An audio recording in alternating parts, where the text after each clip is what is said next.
अस्सलाम वालेकुम दोस्तों। उम्मीद है सभी दोस्त ठीक ठाक आई खैर खैरियत सां हूंदा। दोस्तों असांजी ॻाल्हि करण वारा आहियूं सोप सीरियल तकरार ड्रामे जे बारे में। इन तफ़सील ॻाल्हि ॿोल शुरू करण खां पहिरियों जेकॾहिं अव्हां असांजे चैनल ते नवां आहियो त मेरी जवानी चैनल खे सब्सक्राइब करे ऐं नोटिफिकेशन ऑल करे छॾींदा। तो नवाब खान सिजाल खान खे धमकाईंदो जेकॾहिं तूं इन्हनि रौननि खे कोर्ट में पेश कंदे त मां इन्हनि खे मारण में देरि कोन कंदुसि।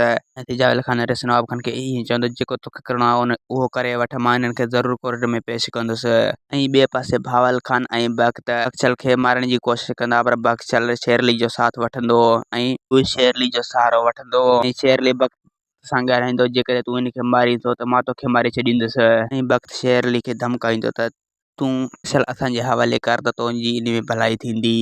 ॿिए पासे भावल खान ऐं बख़्त मीर खे कचे तरफ़ ॻोल्हण वेंदा पर मीर इन्हनि खे हथु कोन ईंदो। ऐं ॿिए पासे पुलिस दरिया खान ऐं मूसा खान टिजी वेंदो ऐं इन्हनि सां हाणे दुश्मनी कोन कंदो। वधीक वीडियो ॾिसण लाइ चैनल खे सब्सक्राइब ऐं वीडियो खे लाइ लाइक कंदा।